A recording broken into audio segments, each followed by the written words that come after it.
What is up, guys? I'm back. It's been... How long has it been? I feel like we haven't posted a video since I was like 9 weeks out. But we are currently just under 6 weeks out. Well, how many days did I say? 39? 39 days out from show day. Prep has been prepping. Just body's tired. Mentally, I'm doing alright. I have my days, especially rest days. Diet has changed quite a bit. On my rest days, since all my carbs are reduced by 50%, I moved away from cream of rice on rest days and I moved to rice cakes. Just because honestly, it's more of a pain to make that little amount of cream of rice than it is to eat 3 rice cakes.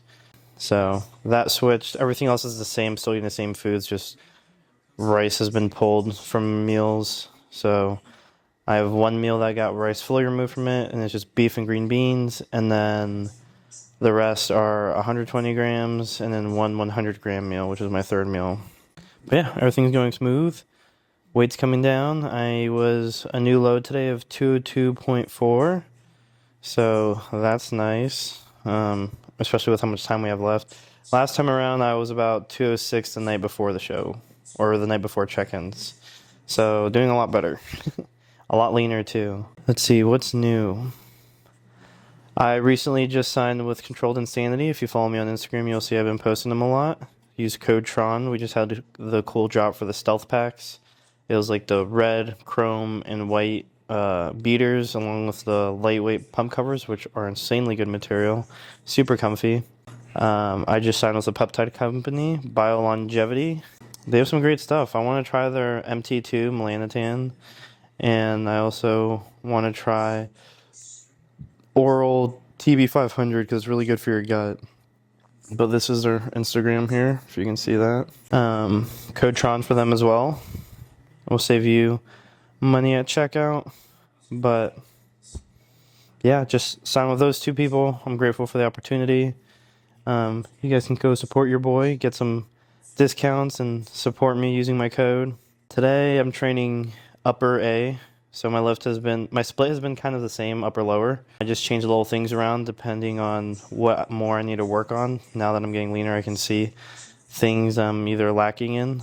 So quads are great. I don't really need to focus on them, so I'm just more so maintaining them, but I'm still training till failure. Everything I do is 2 sets. So I do a top set, then I do a back off set till failure. And honestly, it's been feeling great. I've been progressing in every lift, even this far into a deficit in a prep.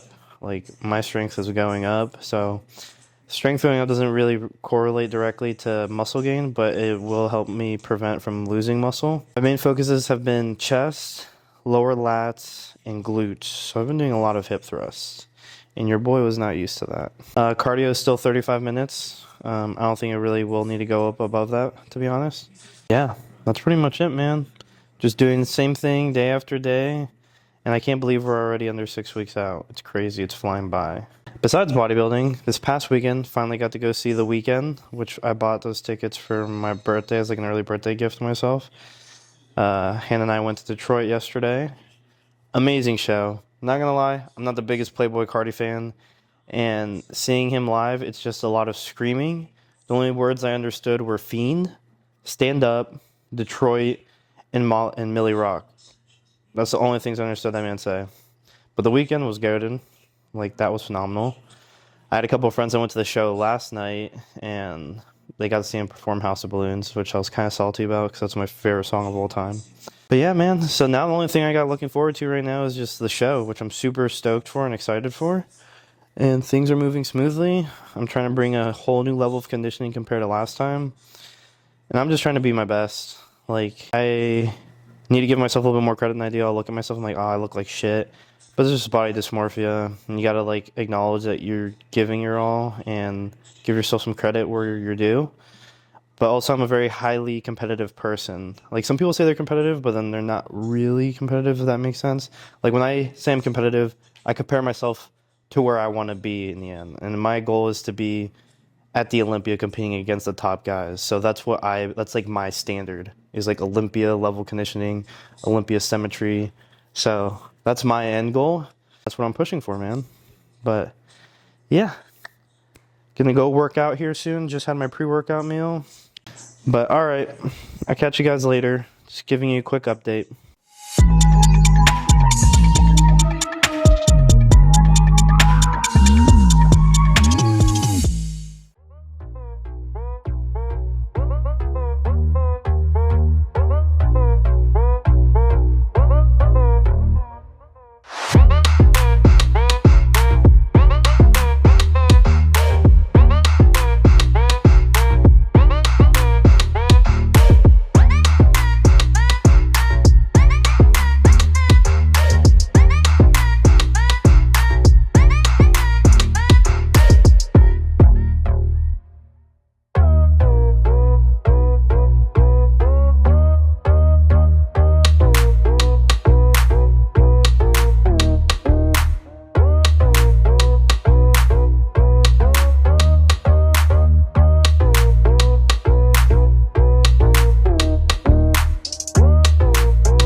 back from the gym.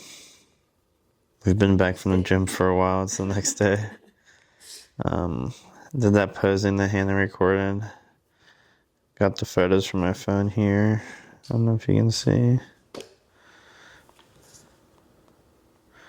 Sent those over to Jaden. Send him a video, because the video you can see a lot more detail. But sent that over to him. He wants me to check in again Thursday this week. And basically just told me that I'm going to look nuts come show day. We're a lot better than last time. And yeah, he sent me a long voicemail or voice memo, but I didn't keep it. So I forgot everything he said. Basically no changes to the diet this week or cardio or drugs, nothing. Everything's going right. And we're just going to be perfect come show day, which is sweet. Like I said, my lowest weigh-in was yesterday at 202.4. And now we're just cruising in. Got 38 days left. So very exciting stuff. I go back to work tonight. Today is my hardest day. My first day going back to work is always the roughest because I get back to a day schedule and then I come back.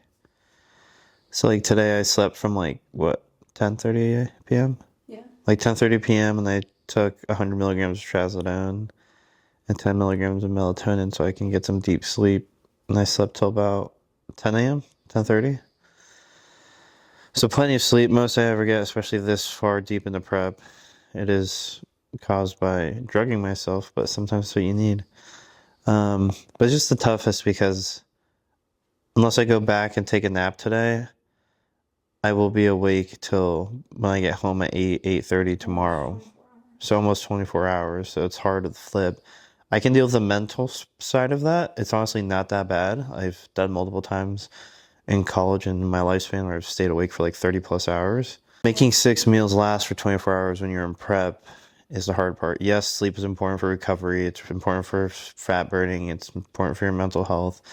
But the meals and prep is what you can't miss. So it's just hard to flip, which I haven't really talked to my coach much about this, which I have, I think, one conversation. But I'm like, what should I do? Because I go from one day, I'm eating in that 24-hour window from 12 to 12. And then the next day I flip. So I'm basically fasting for 16 hours. And then I eat 2 meals or 2 or 3 meals in that day instead of 6. And then the next day, another 3 meals. So it's it's night shift. So my days flip around and it ends up working out the following days. But that first day is just really kind of confusing and stressing.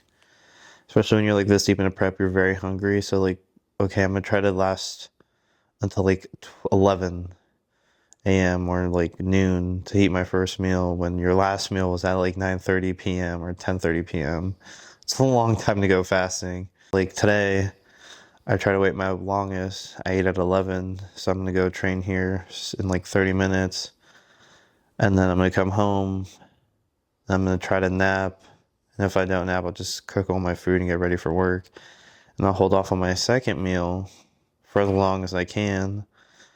And then I'll eat again once I get to work. And then once I get back to work, I'll get back on my routine where I eat at 9 o'clock. Then I'll eat at midnight, then 3 a.m., then 6 a.m. But normally when I'm working between shifts, that first meal is at 3 p.m. Then my post-workout meal is at 6 p.m. And then 9, noon, or midnight, and so on. So it's just kind of hard trying to flip that with prep sometimes. But we still get it done. But yeah, I'll keep you guys updated. Prep is going smoothly. Best I've ever looked. Best you've ever felt? Yeah, best I've ever felt and looked. Energy's good. Attitude's good. Sometimes I get a little sharp and snappy. It's just, lately I've just had a lot of people asking me coaching questions for free. And I don't know what's up with today's society, but people don't understand this, that I do this for a living. And yes, I love to help people, but a lot of people are just not very considerate and just want shit for free. Like everyone wants to be like there and supportive and stuff, but like for instance, when I got the Control Insanity sponsorship, everyone's like, "Oh, bro, help me get a sponsorship." Or instead of being like, "Oh, congrats, man! Like, when are you gonna give me free stuff?" Like instead of being like, "Congrats, bro, I'll support you. Use your code." And then same with like the whole peptide thing. It's like I don't know. It's kind of frustrating because like when my friends get that type of stuff, I'm like, "Oh yeah, I'm gonna use your code. I'm gonna support you." Like you want to see your friends doing well. Everyone's like, "What can you give me?" It's like they make it all about themselves. Like, what can I get? And it can just get frustrating sometimes. And then same with like the whole coaching thing is like I don't come to your workplace and ask you, "Hey, can you like make me a whole financial budget for free?" And then like even with stuff like that, it's like, "Hey, make me a financial budget." But I don't give them like my tax code of like where I live, my school district. I don't tell them how much I make financially from all my incomes and what I have for my benefits and stuff. And then just say, "Hey, make me a financial like benefit plan." And they don't have any of that information. That's how it's like people messaging me like, "Oh, what can I do or what can I take to get bigger and leaner at the same time?" What can I do to lose fat? Like, yeah, it's like, first off, why is it always like a pill? There is no magic pill. I'm sorry. There really is not. You still have to put in the work, the time, the effort. Those drugs and everything else do help escalate that, make things happen a little quicker, but you still have to put in the work. You'd be surprised how many fucking people out there are blasting immense amount of gears that look natural. Or even not even that they just look natural, but they look like shit. And they're just like so inflamed and what like water buffaloes because they eat like dog shit. And yeah, so that's kind of what's been like frustrating me as of late. And I've done a lot better with like being patient and Help people still. I still do help people. But it just gets really frustrating at times. I just feel like a lot of people just want to take advantage of you when you're in like a position you don't want to pay for coaching. And I've done it in the past. I've learned my lesson. I've coached people for free because I understand what it's like to have financial struggles, if that's truly the issue. So it's like, I wish someone would have been in my corner to help me out when I'm in those positions. So like, I have coached many people for free and given them a lot of free information. But it's like the fact that now I've conditioned them to a point, I guess, where like they expect that all the time and just expect things from you and they just ask and they give nothing in return. Like, what do I benefit from this friendship or relationship? I'm getting nothing besides being nice and helping you. Like, you're getting everything out of this. And then I ask for one simple favor and it's the end of the world. So that can get very frustrating. So that's why it's important to like have the right people in your corner in your circle and to set proper boundaries too as well. And I've been seeing a lot of like motivational things on Instagram and TikTok, especially with bodybuilding. It's just bodybuilding has like this such like hardcore like stigma where all these people try to be so hardcore, like I can't live life, I can't socialize, I can't do this, like bodybuilding is my life. But they've never showed up to a show condition. Like ever. Like they show up like still 6 weeks out. Or even 10 weeks out. So I don't know like where this hardcore mentality comes from. It's like there's a difference between being competitive and thinking you're competitive than like truly being competitive. Like wanting to be the best version of yourself and wanting to be the best of the best when you do something, like giving your full effort, you know? But a lot of people just are like talk for talk and it's just frustrating. And my biggest thing I've been saying a lot lately, especially to Hannah, is conditioning is a mindset. Like there's no excuse around it. Getting peeled out of your mind, you can be at whatever genetic disadvantage you want. Everyone's using drugs. Everyone's using drugs. If you don't want to use drugs, that's on you. Your competition's using drugs. That's you're making an excuse for yourself. You're truly not competitive then. Maybe you shouldn't be in bodybuilding. But like there's things to counteract everything that you can think physiologically that's an issue with you. Unless you're like, I can't even say if you're handicapped because look at the guys at the Olympia who are in wheelchairs who are paralyzed. They look fucking phenomenal compared to 99% of the population. So it's just at the end of the day, a lot of people don't have willpower and are very mentally weak and they like to band-aid everything. excuses. and have excuses. That's why, like I said, my thing lately has been conditioning is a mindset. And if you don't believe that, you're just soft. And that's the hard truth. And I understand that, and I can say that because I used to be soft. And that's why I finally only did my first show in December, because I was mentally soft. I couldn't diet. I was fucking always masking all my problems with sweet food and fucking smoking pot and doing other stupid drugs to mask like my feelings and just trying to find an escape. But I also never stepped on stage because I wasn't going to step on stage being not at my absolute best. Like, that's embarrassing. I'm not going to spend time, money, and like ruin my image like that. Even if it meant pulling out of a show. Yeah, so I'd pull out of a show because I couldn't do that to me. I don't know how people have balls to do that. But yeah, conditioning is a fucking mindset. And that's why, like I said, I used to be soft. I've dealt with a lot of my problems. Shit is still gonna be tough as fuck, but it's a mindset. Like C-Bum said, just don't be a fucking pussy at the end of the day. You can be as nice as you want about it to like explain it to people, which I try my best to do. But at the end of the day, you get past all this fluff and it's just discipline and just doing the hard shit every day. That's it. Like we just saw Jose Ma at Pittsburgh. That man just showed you that there's no such thing with hard work, training, and PEDs as over dieting. Like, that man was inside out peeled. So if you're thinking, oh, I don't want because I'm gonna lose muscle, blah, blah, blah. No, you're just soft. I'm sorry, you're just soft. But yeah, thanks for watching, guys. That's my little rant. Yeah, we'll be better at posting. Remember, conditioning is a mindset, and so is being good at anything in life and being really competitive. So, thank you.